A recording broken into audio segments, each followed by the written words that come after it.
Hello, my name is Elspeth Mathieson. I'm the legal advisor at COSS, the Community Ownership Support Service, and today I am talking to Joyce Moss, who is a partner in Mitchell's Roberton, which is a firm in Glasgow. And Joyce we came across because she's been acting for a community group in Glasgow that we've had a lot of dealings with, and Joyce has kindly agreed to talk to us today. So, Joyce, can you tell us your background, specifically in relation to community body work and the 2015 Act? Yeah, hello Elspeth, thanks so much for getting me on to have a chat. I mean, as I was saying before we started recording, I am very passionate about certain areas of work, as I've certainly evidenced the COSS as well, and community empowerment, charitable work, etc. Yes, that's something that we're very interested in here at my current firm.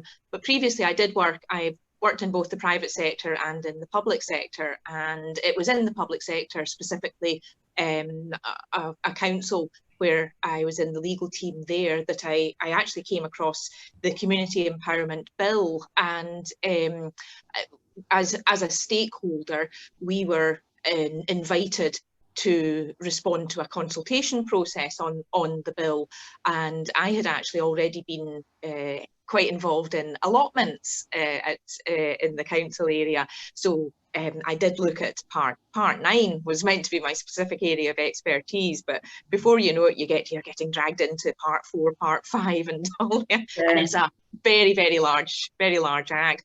But I did actually look at it all with not the entire act, but certainly the parts that I've mentioned, 4, 5, 9, and obviously because this was something that was on the horizon, and we always took it very seriously. If you're invited to consult on something and give your opinion, like today, well, gosh, what a great opportunity. So yes, to always have your voice heard. So that was certainly my first foray into the actual the legislative background, the 2015 Act itself. Things obviously, well, certainly perhaps not obviously, but it went quite quiet, probably while the Act was coming into force. People were getting to grips. It didn't exactly burst onto the scene with a great fanfare as it was, but it is beginning to. It's filtering through now. So it's really since I've been at Mitchell's Roberton where we seem to have a lot of connections to perhaps artistic community groups, just through our staff members, through our other existing clients, and just gradually more and more people have come to us looking for a bit of help, bit of guidance.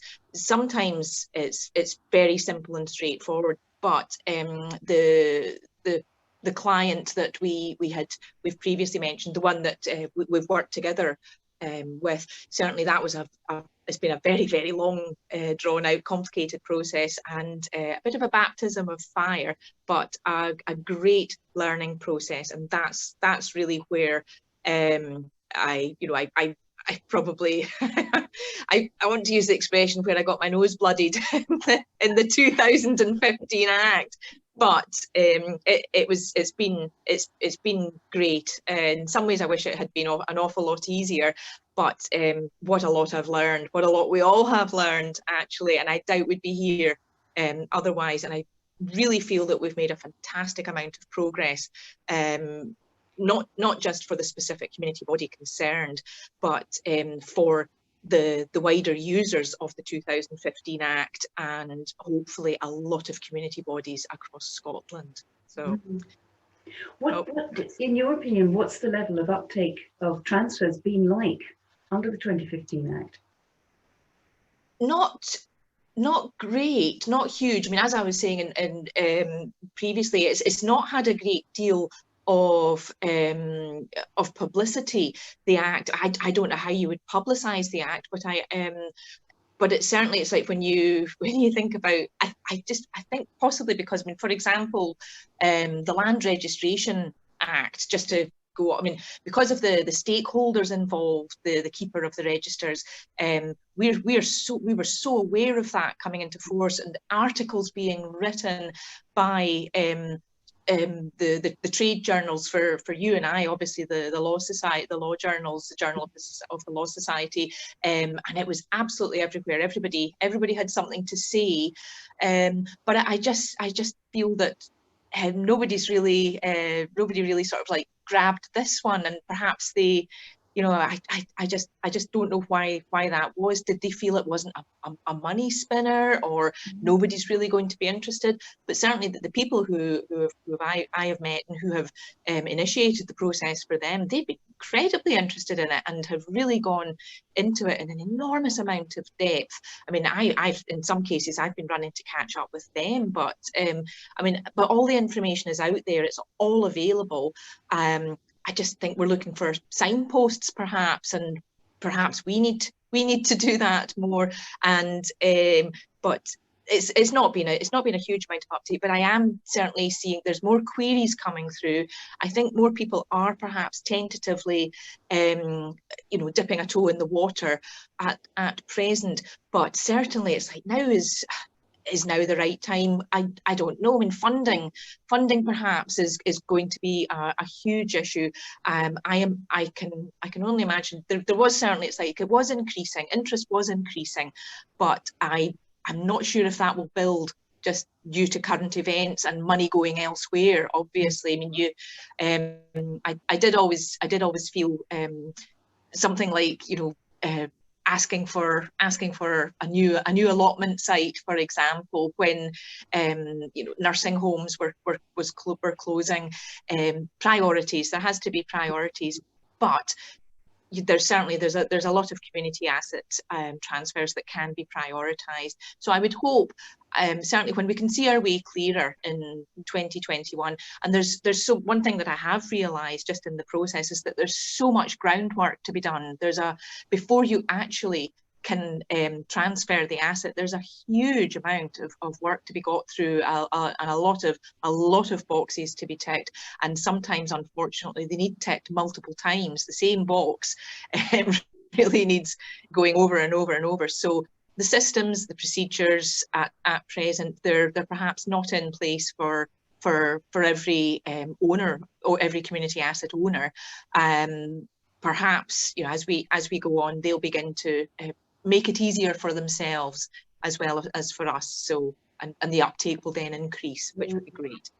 So that yeah, you've given us examples of the hurdles that can be under the asset transfer process. What do you see as the benefits of an asset transfer under the 2015 Act? Well, I'm sure you'll be of the same opinion of myself. I mean, it's like, I think it's just always preferable to own your asset rather than rent it. I think self-determination, because certainly the individuals that I have met, either in whether working for a charitable body, community asset body, anything like that, they're very determined, passionate individuals who are just like highly motivated to do the best job that they possibly can, and to explore all the options, to make sure that the funding that they actually have, the money that is available to them that has been so hard won, is correctly and wisely spent, and they have a duty to their own stakeholders to do so. And I have, without exception, always seen that they have discharged those functions, you know, very, very, very well. So I think, and I think obviously owning your own property is going to make not just yourself, but also anybody who's interested in perhaps investing, or the Scottish Government, obviously, they would be more keen. People are more keen to put money into something where they can see a long-term benefit. When you're leasing a property, you'll keep it going, you'll keep it maintained to the standard that you have to. But why, when at the end of a 10-year term, when you're possibly going to have to hand it back, you might not go any further than that, and that's understandable as well. But that also, leases are available as well in terms of community asset that transfers, and that gives you flexibility. But especially if there's a good deal on the table, and there are a lot of the community asset owners would be happy to transfer an asset into ownership of somebody who then takes on the maintenance, the liabilities, and in return the community asset owner has done a good thing. They're no longer liable for the property or the asset, and they're giving somebody an opportunity for, hopefully, I mean, there are, as I said, there's discounts that an asset owner might consider granting to the community body.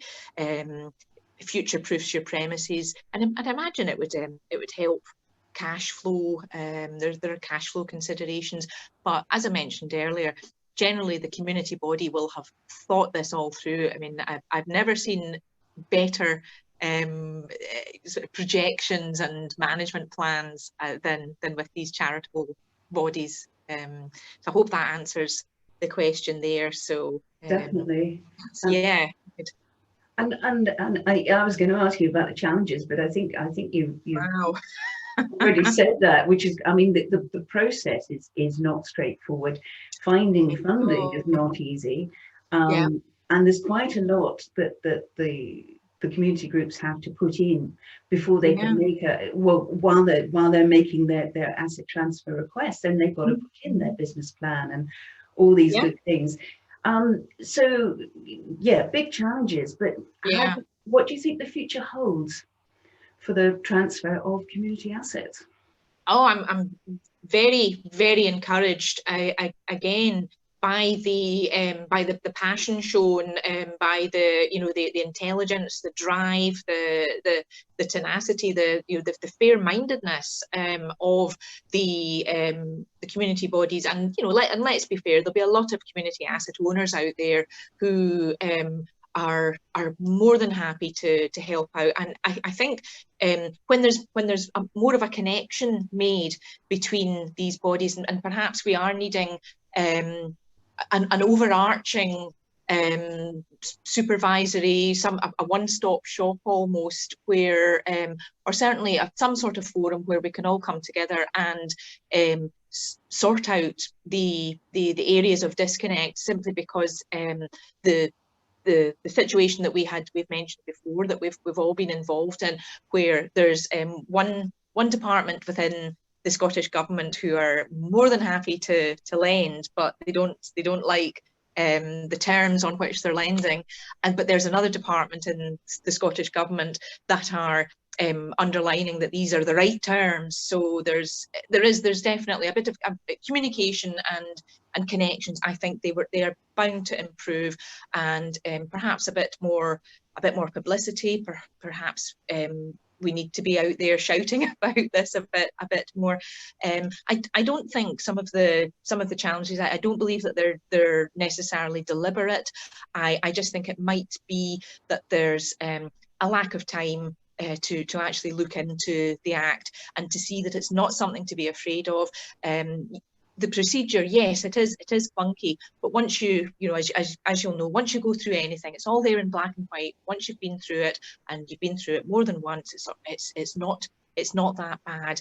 And I just think if people could take a little bit of time to sit down and think about the bigger picture here, and the key is in the word empowerment. We cannot lose sight of what everybody is trying to do here, and it's to not have assets fall into disrepair or be lost forever. And if somebody wants to take them on and do something with them, then we have to be trying to make that as easy as possible, and for it not to be a really burdensome, complicated process. I always say to anybody, it's like, you don't have to take a bad deal just because if somebody comes up and says, oh, well, take it or leave it. No, I'm sorry. Everything is always up for negotiation. And I do believe that people should negotiate. And unfortunately be prepared for the long haul, but there's a lot of people can be involved, but a bit of focus, prioritising, and I think we're going to make it. I think we'll be absolutely fine, and I really hope that we see a lot more of these challenges being overcome as we go through. And I just think once we've overcome it once, hopefully that's that one done. We can tick that off the list then, and hopefully the best is still to come, Elspeth. Yeah. Thank you, that's great. So thinking of challenges, I know you're involved with law care. Perhaps you could talk to me a bit about law care. Thank you very much. That's another area that I am very passionate about, and I got involved in, I think it was about 2003. It's something that's like when I flick through the Journal of the Law Society, I never used to notice, but they have adverts in constantly, and they're they get funding. They're a charitable body, and they have a phone line, and we also we offer peer support. I'm a peer supporter for law care in specific areas of stress, anxiety, bullying, but I will talk to anybody about anything if I can do so.